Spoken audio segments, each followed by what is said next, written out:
our program today, which is Severe Weather, Myths and Facts. It is being presented by Mr. Steve Templeton, Chief Meteorologist at News Channel 4.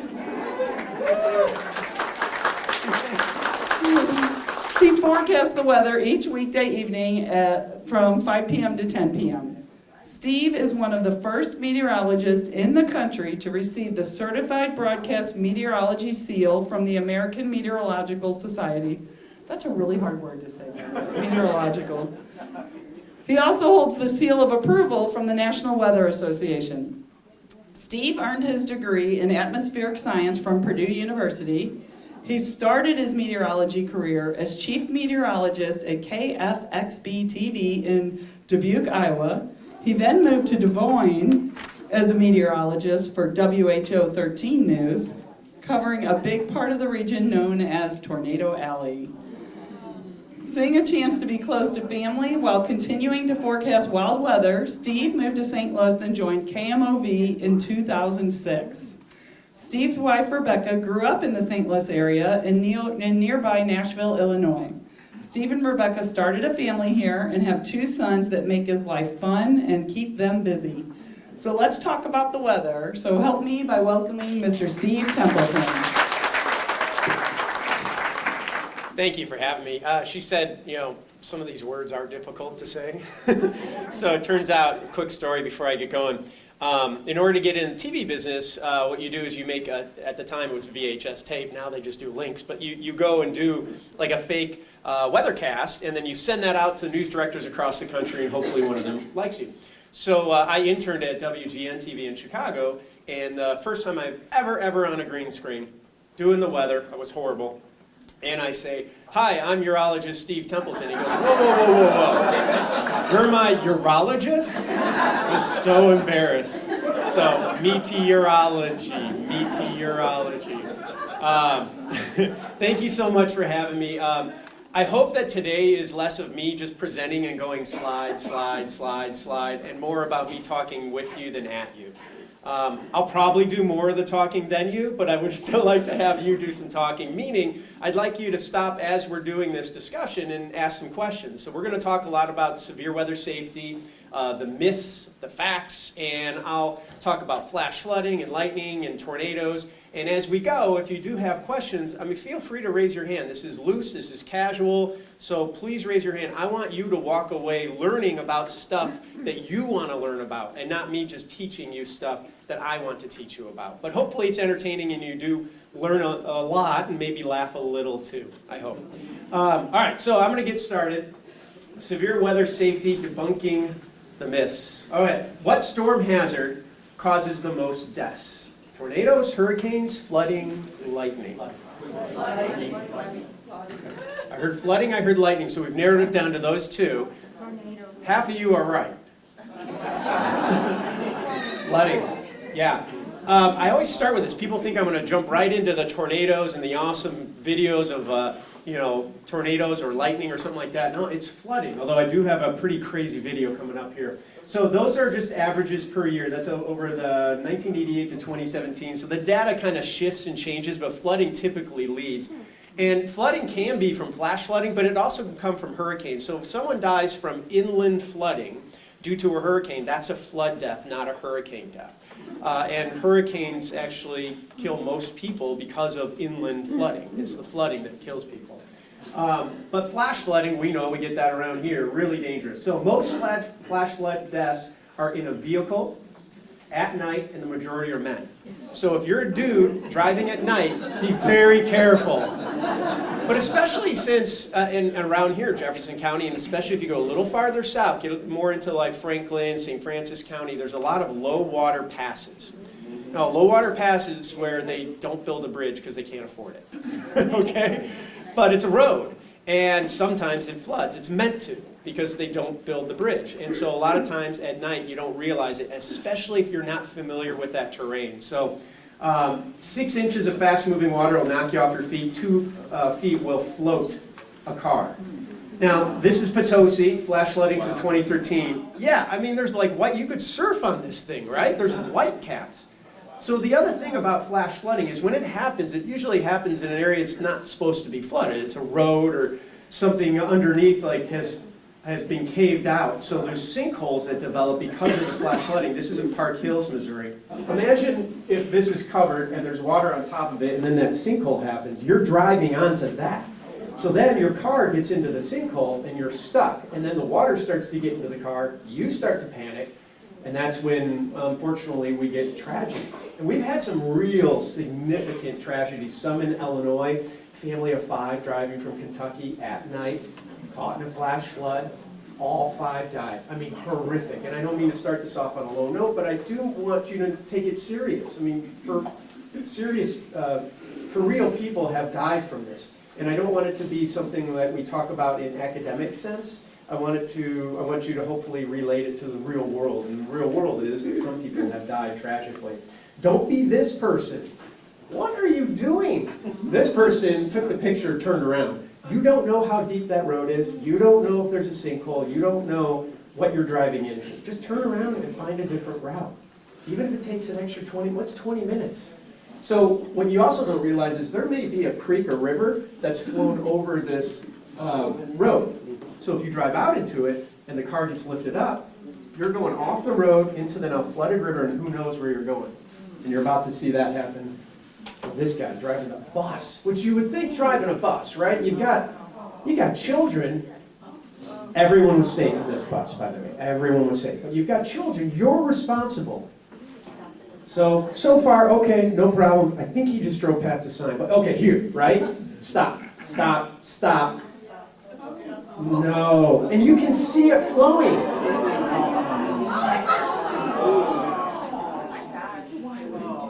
Everyone was safe. I think there were like a couple kids. This was, I want to say in Kentucky maybe. There were a couple kids on the bus and the driver. They were rescued. You're also putting first responders at risk to come and rescue you. I mean, look, it's floating backwards down. What are you thinking? And so what makes me frustrated about this, and we preach about, turn around, don't drown, find a different way.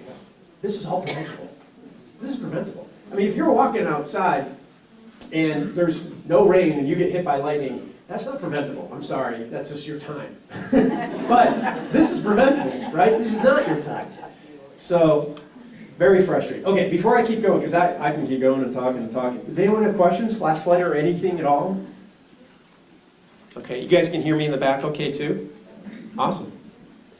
Okay, so myth or fact, all radar-indicated tornado warnings produce tornadoes. So when I'm on air and I say this is a radar-indicated tornado warning, there's a tornado, right? Or wrong? No. Myth. Yeah, it's a myth. So this is really important for me to make sure that you understand so that I don't look like an idiot on TV. Because I don't want to be saying, hey, there's a tornado warning, you run to the basement, you come up, there's no tornado, and oh, that darn Templeton, you got me again, there's no tornado. Well, I want you to know that you did the right thing, and let me explain why, and the science behind it, and why we're saying that. So this is actually our radar. It's based out in Weldon Spring, which is in St. Charles County. And inside there is just a big satellite dish, basically, and it's shooting out microwaves. And that round thing, it's called a radome, is just to protect it from hail and things like that, or birds flying into it. So essentially there's this dish about 200 feet up off the ground, and it shoots these beams out. Now those beams can't go right along the ground, otherwise they're going to hit all the buildings in downtown St. Louis, so you'd never see a storm in Illinois. Or they'd hit telephone poles, or they'd hit all sorts of things, right? And they'd bounce off of them back to the radar, and you'd never actually see an actual storm. So what we do is we kind of tilt the radar dish up, and we shoot it up into the sky. Well, it turns out the Earth is not flat, it is round. And so what happens is, as the beam goes out straight, the farther out you go, the Earth ever so slightly drops. Farther, farther, farther, farther. So the beam is going, it looks like it's going up in the sky. It's actually just going straight, and the ground is dropping beneath it. So the farther you are away from the radar, the higher up in the sky the beam is hitting. In St. Louis, we can see about 600 feet, 200 to 600 feet. So we can see that real low portion of the storm, which is where the tornado would develop out of. And so we get really good data.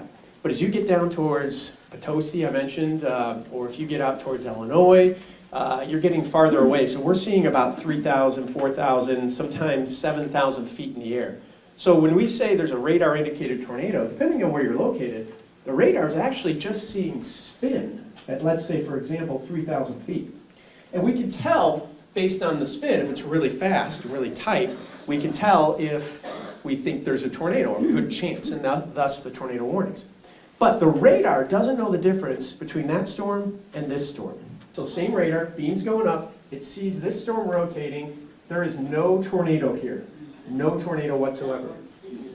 That happens, and we want to be transparent on TV and just let you know that, hey, that happens, but it's just like when you get in a car and you buckle up. You don't buckle up because you say to yourself, today's the day. I'm going to get into an accident. I usually don't buckle up, but today's the day. You do it every time because you don't know. So you run to the basement every time for a radar-indicated tornado warning because you don't know. You're just buckling up. It's just simple safety. You're not ruining your day. You're going to the basement for 30 minutes, 20 minutes. Okay, if it's 1 in the morning, yeah, and you have little kids, yeah, I know, it's annoying, but you're doing the right thing, okay? So here's an example of one of these rotating storms. No tornado. That tried to touch down there. So the radar is seeing this, and we're going tornado warning, tornado warning, tornado. There's no tornado. But it turns out about 1 out of 4 of these can actually turn into a tornado. We call these supercell thunderstorms, a persistently rotating storm.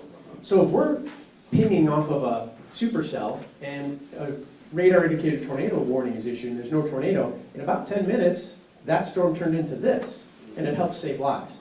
So while there may not have been a tornado for 10 minutes, all of a sudden at the 11th minute, boom, there was a tornado. And that one, I like pointing this out when I do school talks too, it's a clear manifestation that a tornado is air going up. Because you notice how the dirt, the brown dirt, is getting sucked up, so it changes the color of the tornado. So it's like, kids can kind of connect to that, you know? But that's air going up, just sucking up the dirt. No one was hurt in this, there were chasers on this storm, and there was a radar-indicated tornado warning. So yeah, it does, just because I say there's a radar-indicated tornado warning doesn't mean there is a tornado, but I don't want you to be on the porch. I know we're in the show me state. Show me, I want to see it. No, just go to the basement. So one of the important things is when I'm on TV, I like to discuss it. I want to tell you. I just want to be transparent. Hey, it's radar indicated. We don't know if it's on the ground. Especially if I get the sense that, based on radar, if this is a tornado, it's probably not strong enough to lift the roof off of a house. It's probably one of those weaker ones. Now, you're in the wrong place, wrong time, you're going to get hurt. But my tone will change when it's the higher end signature on radar. My sleeves will get rolled up. I know you laugh, but I do that as a communication tool, right? Because if you tune in and I got my jacket on, tie on, and I'm all polished, you're like, it's not that bad. But if my sleeves are rolled up, maybe the tie's undone, you're like, whoa, we got to pay attention to this. And whatever I can do to get you to pay attention, I mean, it's a tool. It really is. It's a communication tool. All right, myth or fact, tornadoes don't hit cities. Yeah, right. That's a myth. Yeah, that's St. Louis Airport. That's Lambert. Yeah. Actually, in 1896, a tornado came right through the heart of St. Louis. Lafayette Square, downtown, into East St. Louis. Hundreds of people died from that. And I always think about that. It was in May of 1896. I always think about, like, you know, nowadays we have meteorologists on TV, we have the National Weather Service, and we have emergency managers, and we have trained safe storm chasers, and we have radar, and we have NOAA weather radio, and we have apps that go, we have all this infrastructure to help keep us safe. In 1896, they didn't have that. And they didn't really work in offices, right? They were outside. So imagine you're outside working on the railroad, skies get dark. Well, the skies get dark all the time. Maybe it rains. And this time it doesn't rain. Tornado barrels through, right? And people and things are flying. And I just think how scary that is because you just didn't know. You didn't know it was coming. And I think one of the beautiful things about our society now is we have this infrastructure where you do know. You're in charge. You're in charge of your safety. And so you can take control of that. So if anyone here today is scared or a little anxious or nervous by some of the things we're talking about, some of the topics, just remember that don't be scared, be prepared. You're in control, know when there's a warning, know what to do, you're in control, and I hope that kind of eases some of the anxiety. But tornadoes do hit cities. That's just a few of them that hit, and I'm not talking like the suburbs, I'm talking like direct hits to the core metro populations. Before I think it was 2011, people actually used to say tornadoes don't hit cities. Joplin was hit, but among others, Minneapolis, Springfield, Massachusetts had one go across a river and then through the town. So, I mean, tons of cities actually hit Birmingham, Tuscaloosa. And so then the myth became, well, tornadoes only hit cities. It's like, no, stop it, stop. The way I like to think about it is it's like throwing a dart. And if you look at a map of the US, a lot of it is agricultural land. It's not cities, right? So we pack a bunch of people in a small area, we'll call it a city, but if I give you a dart, most likely you're gonna hit rural land. But every once in a while, that dart's gonna hit a metro or hit a city. This was the worst tornado damage I've ever seen. That is Joplin. And it's almost like a buzzsaw came through. There's nothing taller than maybe 15 feet. There's no second floors of houses. There's no trees taller than 15 feet. Everything just got shredded from about 10 or 15 feet above. Everything is gone. This was really devastating. So this is more detailed pictures, but I think it helps explain the power of a tornado. So this is a truck that was thrown about 100, 200 yards or so from the hospital parking lot against this tree. But first of all, the root structure of this tree is amazing that it's still standing. But, so this is the cab where you'd sit, and the metal actually gets bent around. So I'm gonna go to another slide, and you can see how it bends. Look at it, in the upper left, you see the rubber? That's the tire. Remember, the cab is over here. It's almost like the Hulk came and like bent the steel into a U shape, bow shape. And again, the tree is just, the tree's debarked, but the tree's still there, which is incredible. It must be in a gigantic root structure. But it just helped my brain contextualize and wrap my brain around just how powerful wind. That's all it is. Tornado is wind. Of course, in this case, we don't know exactly how fast because it gets to a point where everything gets destroyed. So, we know that a certain structure gets destroyed. It's probably, let's say, 150. More solid structure gets destroyed. It's 200 miles per hour. But there gets to a point where you just don't, everything's just destroyed. And that's what we call an EF5 tornado. It's a damage rating. 5 is the worst damage, 0 is the weakest. And that's kind of a zoomed out picture. You can't even see the cab in this case, but the cab would be over there, and then there's the tire. Any questions? Yes, sir. Yeah, we used to have some property that had a lot of woods on it, a lot of trees, and a lot of big oak trees, and a wind came through, straight line wind they referred to as, it snapped these trees off 20 foot above the ground. Can you explain straight line wind, what does that actually mean? Yes. Down on the ground, it's 20 feet up. So his question was, he had straight line winds that snapped trees high up, and he's wondering, like, what is that? How does that happen? And you're right that, because sometimes people say, oh, tornado hit. And man, the Weather Service is like forensic scientists. They go back, they talk to people, they take pictures, they take drone footage, and they look at it, and they'll determine, you know what, it was just straight line winds. Sometimes straight line winds are so strong, 80, 90, 100 miles per hour, that as the tree bends, it's weaker the higher up you go because it's stronger closer to its root base. So it may snap at that weak point, wherever that is. And so in every tree, it's going to be a little bit different, but if they were all similar trees, they probably had similar weak points.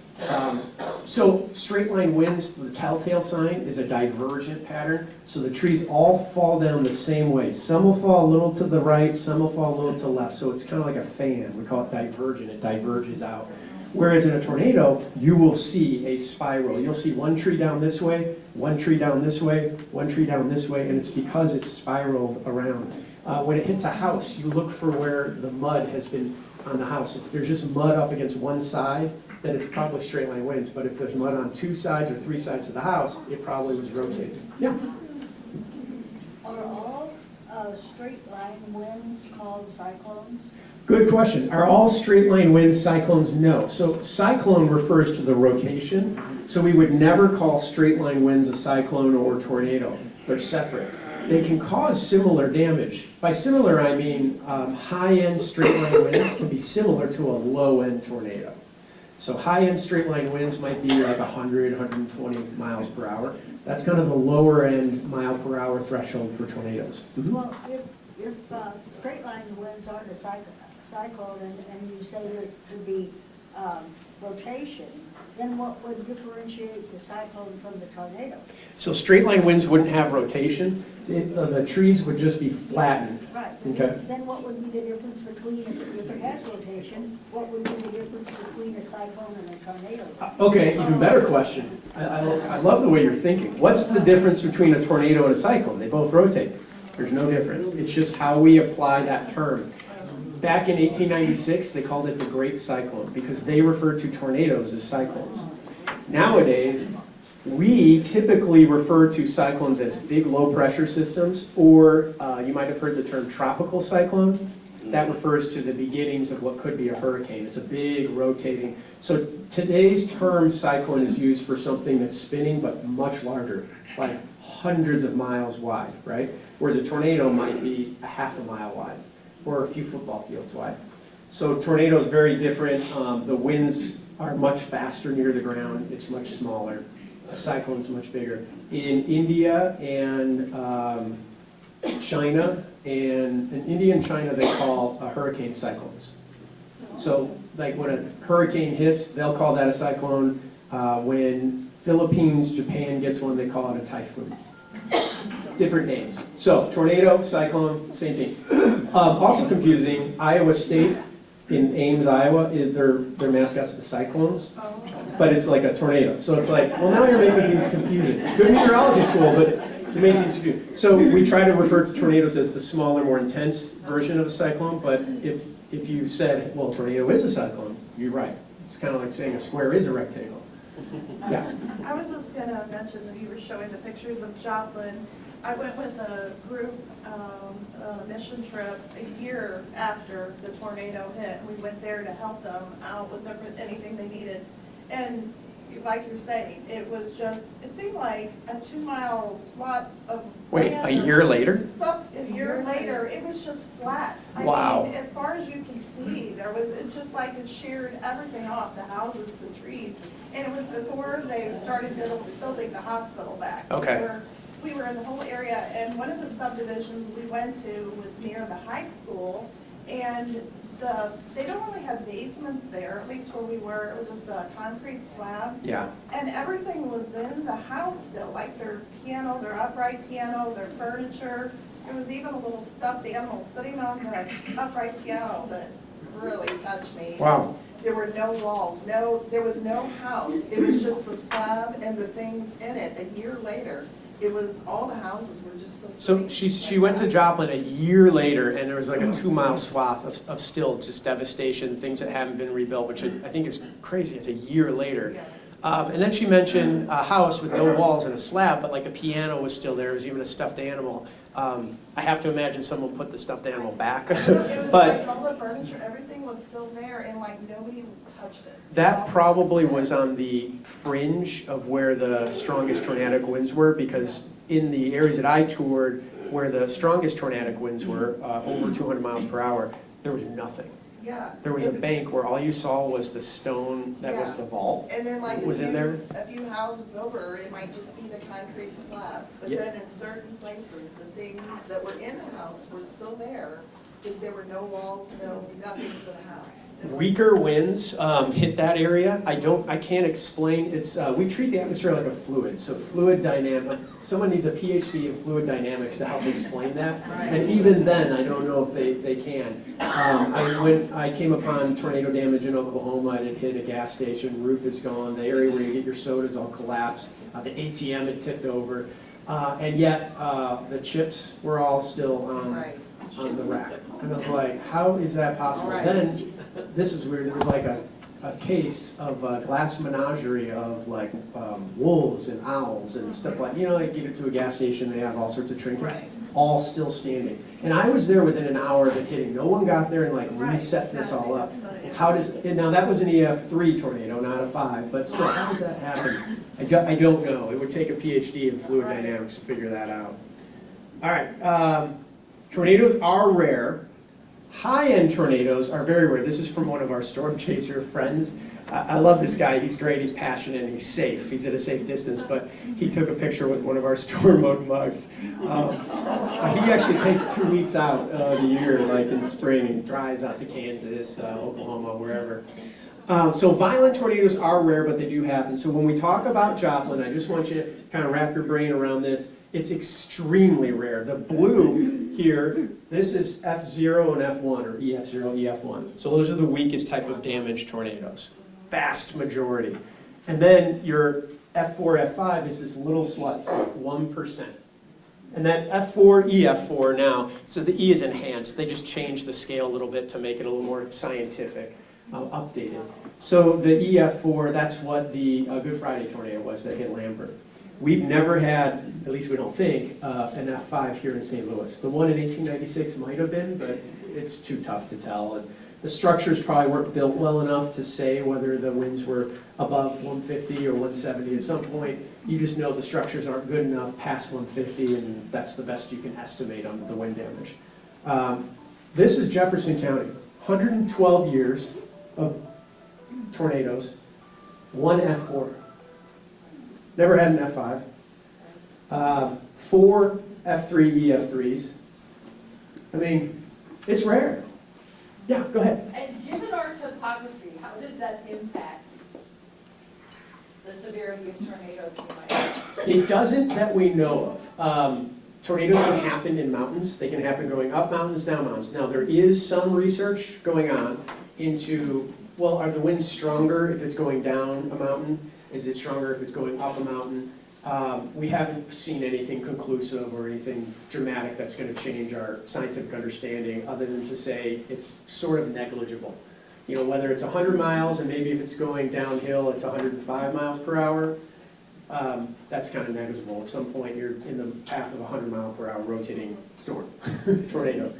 But I just wanted to get this data, 112 years, just to let you know, like, look, this doesn't happen very often. I don't want you scared. I do want you prepared, because we know it can happen, but it is pretty rare. Yeah, another question? What was the one that hit a couple of years down between Brewer and Perryville that wiped out a whole bunch Boy, of... Perry County's had some bad luck. Yeah. Yeah. So that was probably 2017, F4. Was that the one where the cars got flipped onto the interstate from a salvage yard? And when we saw that, we thought, oh no, all those cars were hit. Thankfully, we found out those were empty cars at a salvage yard that had been flipped onto the interstate. But then that was 2017. I want to say in 06 or maybe 08, there was another one where someone did perish. Yeah, off 61, well, right on 61 highway, but it wiped out like a whole little subdivision of homes. Mhm. Flattened them out. She was saying it's flattened, subdivision of homes flattened. That's also kind of one of the interesting things about tornadoes. They'll flatten a subdivision, but the next subdivision over is fine. So while I talk about how rare the high-end tornadoes are, they're also small. I try to emphasize this when I talk to kids too. You know, if a tornado hits St. Louis, it's not hitting all of St. Louis. Now, if a hurricane hits St. Louis, we're all in trouble. It's huge, right? 900 miles wide. But a tornado, the biggest one we know is 2.6 miles wide. That was El Reno, Oklahoma, 2013. So that's still pretty big for a tornado, but typically they're more like a half mile or less. And of course, typically they're the weaker ones. Remember that slide right there? So they're typically weaker, they're typically small, but we know they happen. And we know if St. Louis does get hit, it's a very densely populated area. There's going to be some devastation, and we just want you in a safe place. Yeah? Was that an F3 that hit DeSoto? When Husky got killed in that? I don't know if that was an F3 or not. I was just looking at I your thought map. they said it was a straight line. Let's see. Which didn't make sense to me because the trees in my yard were. Probably, because see how the, well, actually, it's probably F4. This is an F4. This is, oh no, DeSoto's right here. So this would be an F2. Let's see, there's an orange one right here, but I think DeSoto's just southwest of that. Okay. In 2003, we had a serious tornado That that, hit the high school. yeah, and it took the life of a friend. But it was sort of the waters that the storm caused that washed his car off the road. Really? And through a And culvert. so it was flooding that ended up the reason he perished. Yeah, For those in the back, they have a friend who died in a tornado, but it was the flooding waters that caused his death. I guess the car got pushed into a It culvert. washed his whole car off through a culvert and down in and buried his car Oh. in a creek bed. We were looking for him for 2 weeks before we found him. That is horrific. You know exactly what I'm talking about then when I try to say that this is very real and it's not academic. Yeah, and so let's talk a little bit about safety. I don't know if I have that slide. Yeah, coming next, I do. So Don't be scared, be prepared. What does that mean? What can you do? So I say have a way to get the warning. Apps are great. In '03, I don't think we had the apps that we have. Like I've been here 18 years, and it wasn't just till 2 years ago we have an app that now will follow you. So if you go to Florida and you're in a hurricane warning, you'll get our app telling you you're in a hurricane warning. If you're driving in Oklahoma, our app can tell you there's a tornado warning. I love that it follows you. So that's really a huge improvement, but I always say have more than one way to get the warning because things fail. We all know that. We got the IT crew in here, the vice president's former IT, he knows, right? Things fail, things break, so have more than one way. So I have multiple apps, and I have a weather radio at home, which is great for nighttime tornadoes. So that way I can go to bed, well, first of all, I'm not going to bed, I'm at work. But my wife can go to bed with the peace of mind that if there's a tornado, this thing's going to blare, her phone's probably going to blare, she'll get the kids, go down the basement, everything will be fine. So that is the number one step, just have a way to get the warning. If he had that, I think that probably would have helped. Two is have a plan. Think about, like, not just at home where you're going to go, but what about church? Or what about here at Jefferson College? Like, have a plan on where you're going to go at work, at home, at school for the kids.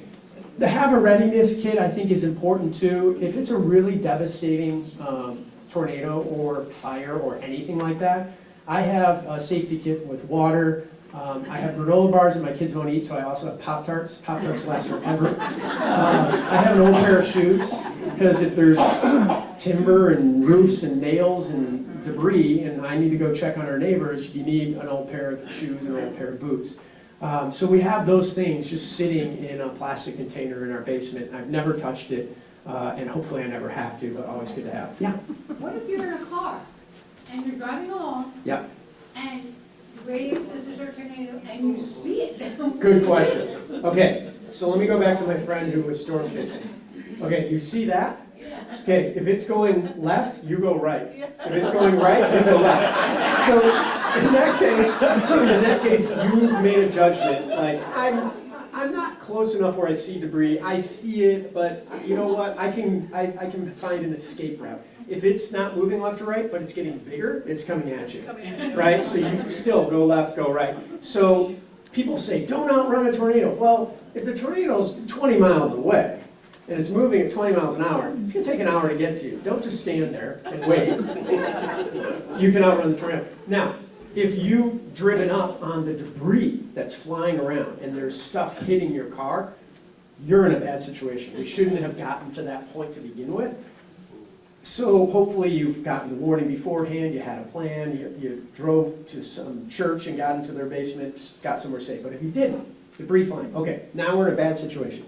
You have two decisions two routes to map out here. One is you stay in your car, you duck down to avoid the glass shattering on you, and you hope that those tornadoes weak enough that it doesn't flip the car, and maybe the airbags go off and you're safe. Or the tornado's strong enough and it does flip your car and roll your car, and you could be in some serious trouble. We lost someone on the New Year's Eve tornado that was in a car that got flipped. It was the only person we lost, actually. There's only one fatality in that New Year's Eve tornado that hit St. Louis, hit Fenton and Sunset Hills. The other thing you can do is what you probably heard, the old adage of get out and get into a ditch. But then you're seeing stuff fly around, right? So you could get hit by that stuff en route to the ditch. But once you get to the ditch, it may not be pleasant, but you're probably in a better spot as stuff flies over you. Let's hope it doesn't collapse down on you. Again, you're still in a bad spot. I would cover up my neck and my head, because those are your most sensitive, parts. Maybe crouch into a ball to make yourself as small of a target as possible for any falling debris.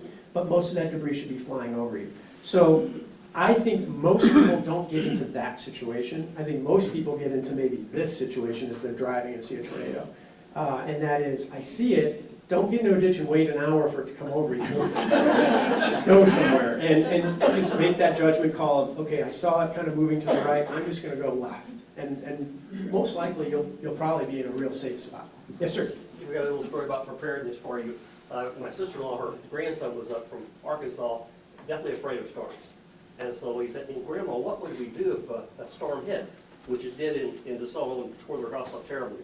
But anyway, so my brother-in-law says, well, we've got these concrete steps that go down to the basement, and right here in this little corner by the garage would be a great place to, shelter. Sounds good. The tornado hits, took their whole roof off of the front of their house, And guess where my sister-in-law was? Right at the bottom of those steps where I brother-in-law said geography. Have a plan. That's awesome. Have that plan. So what he just reiterated was a story where someone said, well, what do we do if there's a tornado? And he said, this is where we'll go. And that's exactly where they went. Tornado hit, ripped the front of the house off. They were safe in that spot. Have a plan.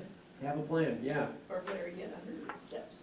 Yeah, well, I think he said it was concrete, It's so. concrete steps. But you make a good point. I've got wooden steps, and yes, you can get under them, because if, God forbid, it's a really strong tornado where the roof and the first floor gets ripped open, and I've seen that happen, you're underneath something substantial that can protect you from falling debris. In the interest of time, I would like him to finish his presentation, and then we can do questions. Yeah, I was gonna push it along, all right. No, Well, I'm the one who set this up and said ask questions, because I do like to talk with you, not to you.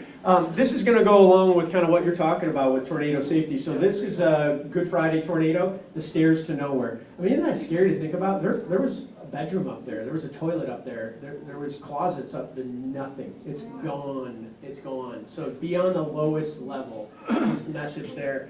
All the outside walls are gone. The interior walls are still there. So if you don't have a basement, lowest level, an interior room, put as many walls between you and the outside. And so I didn't want to trample on the property, but there's a door here, and I don't know if, I don't know what's in there. I don't know if it's a closet, storage. I don't know if you can fit 1, 2, or 4, family of 4 in there. But if you had a couple people hiding in that, they would have survived an EF4 tornado. Now this house does have a basement. You know, no one was killed in the Good Friday tornado either. All right, here's one. Myth or fact? Open the windows to equalize the pressure when a tornado hits. Yeah, you guys are good. Believe it or not, there are some people that probably didn't say myth because they're thinking, I thought I've heard that before. You probably have heard it. It's not your fault. It's not your fault. It's just one of those myths that goes around. So homes look like they exploded, right? Like all the walls got burst out. And so there's this myth that you open the windows, it'll equalize the pressure and the walls won't fall. Not true at all.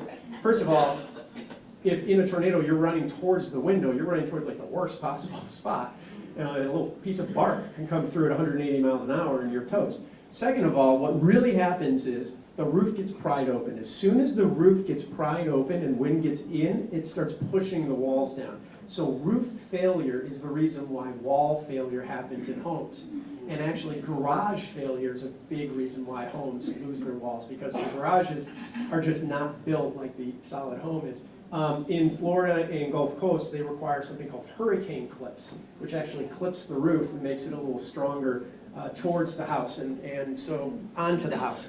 And that would be great to have here. I don't think it's code. All right. Tornado shelter, lowest level. Yep, we got that. Oh yeah, this was kind of interesting. So this was an EF2 tornado in Iowa, and the bed was like 200 yards away in a cornfield. When I came, it's not there now, but when I came, there was a shirt hanging, just one shirt. How does that happen?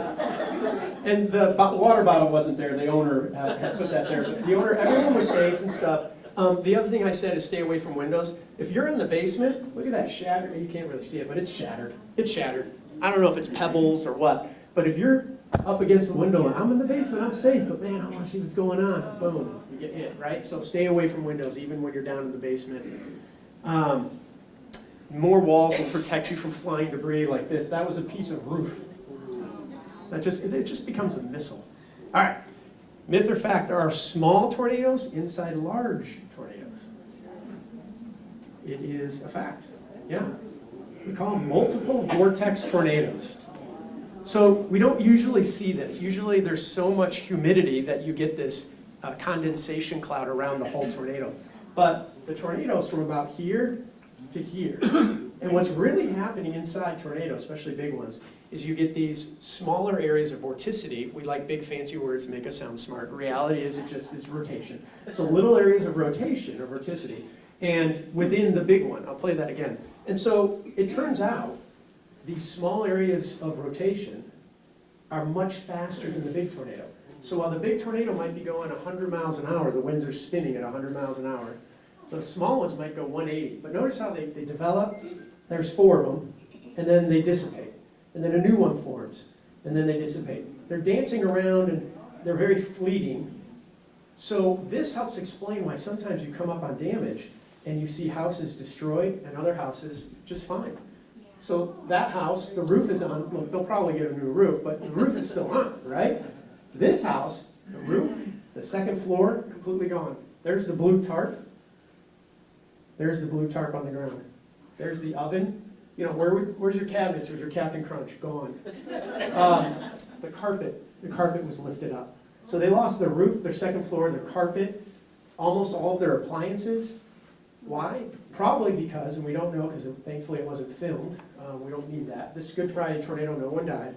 But probably because as the big tornado's coming through, you get these little areas of spin, those small vorticity areas that create really incredible damage. So while this may be 100 miles an hour, that was 180, 180, 180. This one, the second floor is there, but no roof. This one, the two boys live there. I call them boys, young men. Their parents live there. So I love my parents, but I am not building a house right across the street from them. So they come out to check on their parents' house. Their parents aren't there, so they're safe. The boys come out, their jaws are like on the ground because their parents' house is just destroyed. And of course, what they went through in their own house, they're perfectly safe. And then coming up out of the parents' basement, 2 dogs. How did they know to go to the basement? They were watching Channel 4. Die Hard, Channel 4. No, they must sense the sounds and the rumbles and that for some reason, instead of getting upstairs underneath a bed, because they'd be gone if that happened, they got to the basement. Okay. All right, myth or fact, in shopping centers or big box stores, get to the center of the store. That's a myth. This one's a tough one for me to explain, especially after what happened in Edwardsville at the Amazon factory. So this is Joplin. That's a Home Depot. And, I'll point out some things. It's kind of like your question about if you're in a car, and I said, look, it's judgment time, right? Where these loading docks are is substantially stronger. And if you were in there, you're safer. Now, if you were in the center of the store, could a couple racks have fallen and protected you? Maybe. Do you want to take that risk? I mean, that's happenstance, right? I don't want that. But the bottom line is these large span roofs, they get just peeled away. They're just not, and like I said, it's the roof. Once the roof fails, that's when you're in trouble. So once the roof fails, what do? I want to be near a real strong, substantial wall. The office, the Amazon warehouse, it was the bathroom, but then those tall, huge walls weren't built to sustain those winds, and they collapsed on them in what might have been a good spot, but the walls were too big and too tall and not meant to sustain those winds, so it's really not a good spot. So it's a tough one to say. I'll tell you this, if I were in Target or Walmart with my family, I'm running to the bathroom. Or I'm running to the back. We always say, can you see if they have this in the back? I've never been to the back, but if there's a tornado, I'm going there. Because there's probably a small space with an office with stronger structural walls than the large span roof that's going to get peeled open. That's a tough one. That was the Home Depot in Joplin. All right, we're on to lightning. You guys okay if I keep going? I'll do questions at the end too. I'm here all day, but I don't know if you know, I'm here till 7. I love talking weather. All right, myth or fact, if you hear thunder, you're close enough to be struck by lightning. So if you hear thunder, you hear... Yeah, fact, totally fact, yeah. So lightning can strike more than 25 miles away. So lightning is the light. I always tell the kids, if you're going to get quizzed on this, it's almost like cheating. Lightning is light. The word light is in it, right? But thunder's the sound. So what happens is lightning heats up the atmosphere, and that heat is what creates kind of a sonic boom almost, and creates the thunder. So you have to have lightning to get thunder. So if you hear thunder, there was lightning, you just didn't see it. It might have been above you, behind you, whatever, you didn't see it. And if you hear thunder, there's a storm nearby, even if it's not raining. Now 25 miles is extreme, but lightning can strike 20 to 25 miles from a storm. When it happens, we call it a bolt from the blue. This is at night, so there's no blue sky, but imagine a blue sky, one isolated storm. It comes from the top. Those are more dangerous typically. They're called positive lightning strikes. And so you can be in an area where there's no rain and get hit. But if you heard thunder, you know there's a storm, you should be inside. Typically, like at Busch Stadium, I think their rule is probably like 6 miles, maybe 8 miles. If you're getting lightning strikes within 6 to 8 miles of the stadium or wherever you're at, you definitely should be inside. I think 10 to 20 miles is a little extreme, but still possible. So again, you need to make those judgment calls. Speaking of Busch Stadium. Okay, I kind of have to slow this one down because you may not have seen it. This is during games. That was, at the end is where they start rushing off the field. Like, it takes them a second to process. Isn't that scary? That's the visitor's bullpen. I mean, you didn't see it in the first one, right? You're like, what? No one got hurt. Thankfully, you would know. You would have heard about it. But, wow. So, if you're hearing thunder, you have my permission to get up and get another beer, get some more nachos, get under, go not in the wide open, but go to the bathroom. Just don't be out. If you're hearing thunder at Busch Stadium or wherever you're at, you should be inside. Now, I get it. I've been in situations, I've been in Little League games where the umpire's not calling the game, and I'm getting really nervous and sweating, and I'm like, not only is there lightning, but I have on my phone the radar. Like, sir, I can tell you, like, we're going to get hit with rain in 5 minutes. But I get it. But just know that it's a judgment call. It's your call. But if you're hearing thunder, yeah, you're close enough to be struck by lightning. And the other thing that's interesting about this, do you see that big yellow metal pole, the foul pole? It doesn't get hit. So people say lightning's attracted to metal. It's not. Not really. No. Lightning, if it's within about like 10, 20 feet or so of metal, sometimes it'll jump to that because it's more conductive, but it has to be like really close to it. And even then, sometimes we see weird situations where it hits a tree instead of hitting a metal pole. But this just shows you it's not necessarily attracted to metal. Now, lightning goes through metal really quickly and doesn't lose as much energy versus, say, you hear we're protected in the car because of the rubber tires. That's not really the case. You're protected in the car because when it hits the car, it flashes around the car and it will go through the rubber and down into the ground. As it goes through rubber, it loses a lot of its energy. There's a lot of resistance, and so it loses a lot of its energy. It'll probably melt the tires too. Question? Yeah? Now, I've always heard, don't get near cedar trees if it's storming. That is a new one to me.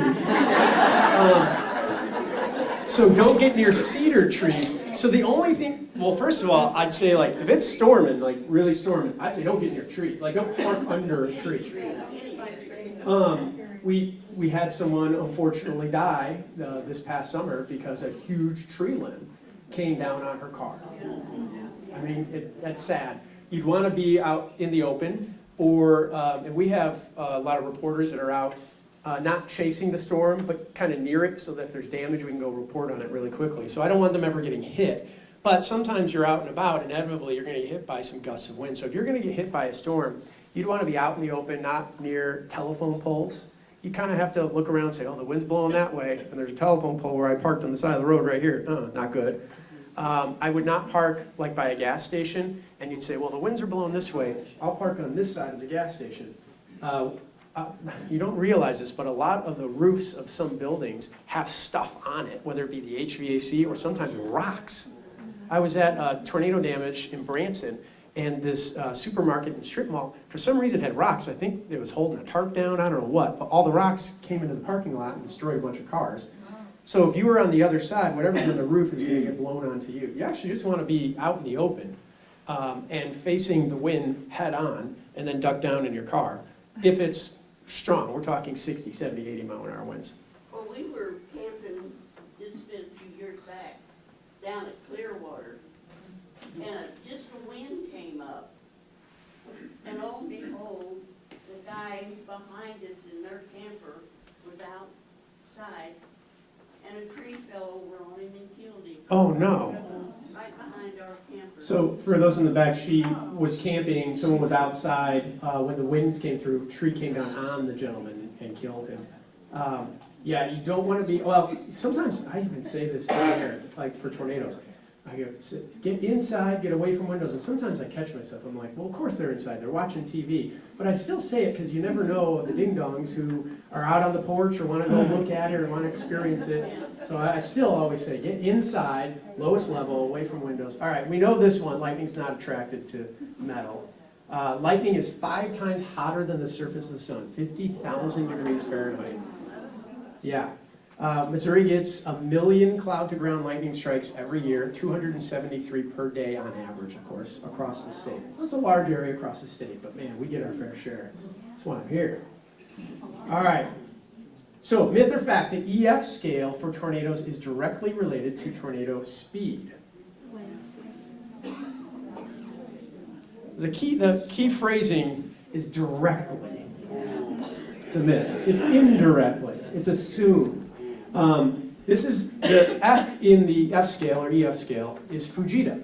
This brilliant man, Ted Fujita, created this scale. And so it's a damage scale. And what he did is he went and looked at all sorts of tornado damage and thought, well, we can estimate the wind speeds based on the damage that I've seen. Almost like a forensic scientist going back and learning from the devastation. He's Japanese, and he studied the Hiroshima bombing. And one of the things he noticed was all the damage, and the worst damage was not where the bomb hit the ground, but the bomb exploded right above the ground. And it was directly above the ground where the explosion and then the propulsion of the heat and the sonic boom that came down to the ground is where the worst damage was. And he learned a lot from that. Comes to the United States, professor at University of Chicago, starts creating this scale, this system. Very detailed man, is an interesting person to study. And he creates this scale that helps us classify tornadoes and understand more about them. And that's why today, because of that, I'm able to go on TV and look at a radar signature and think, that's not going to lift the roof off of a house. I'm going to keep my sleeves rolled down. I'm going to keep my tone appropriate, right? I don't want to scare you yet. And it's because of work that he did that allows me to kind of understand what type of winds will do what type of damage and where you need to be and how serious I need to be with my tone when I'm communicating it. But it's a damage scale. Interesting thing about that damage scale too. Well, it's kind of like if a tree falls in the forest, no one's ever here, it doesn't make sound. If an EF5 tornado hits a cornfield and no buildings, was it an EF5? Turns out no, it's not. Because you need damage. And you can't, and corn will fall over at, 60 miles an hour? 20 sometimes? So if you have to get to 200 mile an hour threshold, you have nothing to prove that. Turns out in the El Reno, Oklahoma tornado, the one that was 2.6 miles wide, the largest one we know, Doppler on wheels, professor at Oklahoma, was actually using Doppler to estimate the winds. And he's got up to like 300 miles an hour. So they said EF5. And then they went back and said, well, the problem with that is we have this huge database of tornadoes. And if we go changing that one for radar data, then what about the others?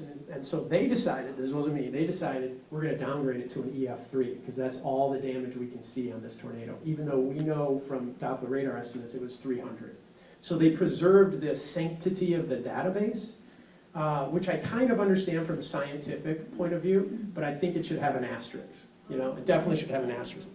Incredible. But it's interesting that you could have tornadoes and they'll say it's an EF1 in South Dakota, and you're like, was it an EF1 though, or was there nobody there in South Dakota? And if that was in St. Louis, it'd be an EF4, right? Tornadoes don't cross rivers. That is a myth. I mentioned one crossing in Springfield, Mass. This is actually it. So you've heard of a water spout is a tornado over water? Kind of. I mean, technically we could call that. There it is. See it suck up the water? And see the little flecks of black? That's debris. Shingles, tree branches, just debris. This is one of the tornadoes that changed that myth from tornadoes don't hit cities to they only hit cities. I mean, this is the heart of Springfield, Mass. So technically, I guess you could call it water spout. Water spout actually forms a lot differently than this type of storm. It doesn't form from a supercell. It forms actually from the ground up.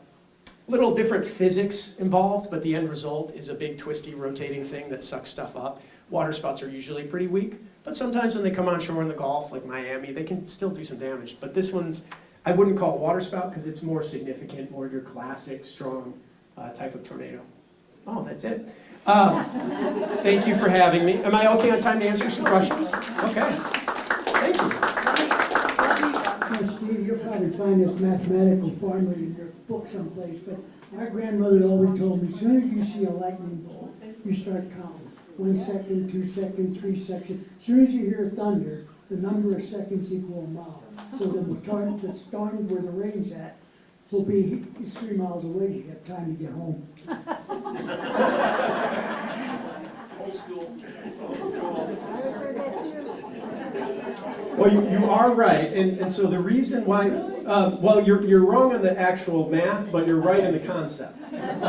It's 5 seconds is 1 mile, but the reason is if you ever sit in the bleachers at Busch Stadium, and let's say they hit a home run, and you're seeing the ball, it's almost out of the park, and all of a sudden, whack, you hear the bat, right? It's because sound takes longer to travel than light. Light's instantaneous. So you're seeing light bounce off the ball to your eyes just instantaneously. But the sound that bat made, there's a delay. So when lightning hits, we see it instantly. Then there's the delay from how long the sound travels. And if you kind of estimate the speed of sound, you can get to 1 mile is 5 seconds.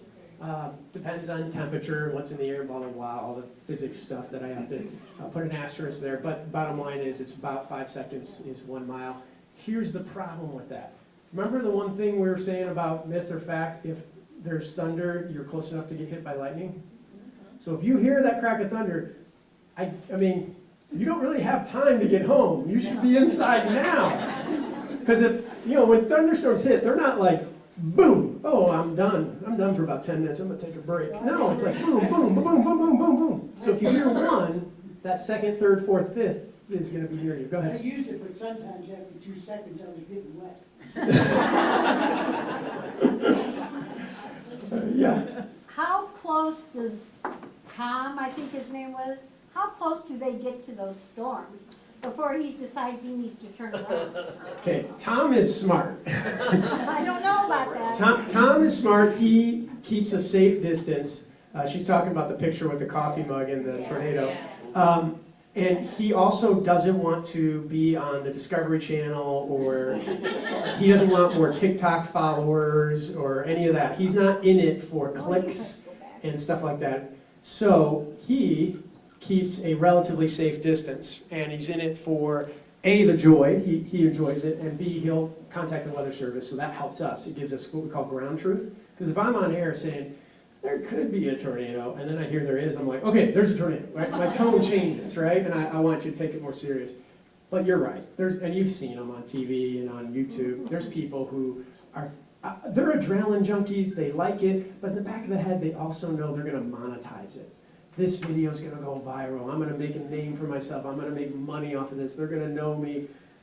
If you survive, yeah, I guess, it's not my thing. I've been storm chasing too, and we drove in northern Oklahoma, and it went into a Native American reservation, and we let it go because the roads were more dirt, and as soon as the roads turn to dirt, they get muddy and you get stuck, you have no exit. So we were just like, you know what, let it go. It turned into a tornado, I missed it.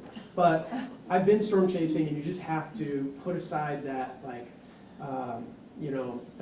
that willingness to do anything just to see that tornado. Just put it aside, and you got to have that voice, that angel voice on your shoulder, not the devil. I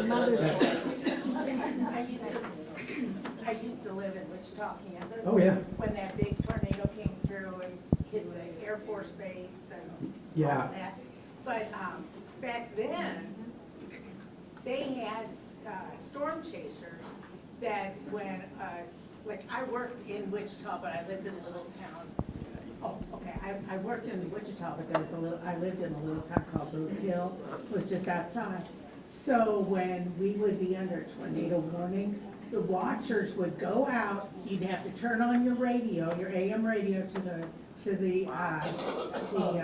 country station, and these guys would get on there and they'd go, "Okay, it's heading down Road 42. Everybody go left." And then they'd say, "Oh, it just made a change. It just made a switch." And they would kind of guide you home, and you would listen to them to find out where was safe for you to get out of Wichita and get on those country roads, because it's just all flat there. So the reason is, the telephone pole is actually the state tree in Kansas. So everything's flat. You can see it at a safe distance for miles. But you bring up something really interesting. You know, I may be the face on TV telling you about the bad weather, but there is a community of people looking out for you. And I mentioned emergency managers and weather service, first responders, but there's also storm spotters too. And some of them are first responders, usually fire or volunteer fire, and they know to go up on a certain hill and they look, and they'll report back ground truth to us. And we appreciate that. So I know that they have that network in Kansas, but it just wouldn't work here because we have trees and hills, and anyone that's driven 21 knows it's beautiful and hilly, and can you imagine if the tornado would be obscured? It's one of the reasons why we're starting to wake up to the reality that Tornado Alley is not the only alley. There's a southern alley where there's a lot of tornadoes, and it turns out those tornadoes are more deadly. And the reason why is because they have more trees in Mississippi and Arkansas and Alabama, and those become missiles.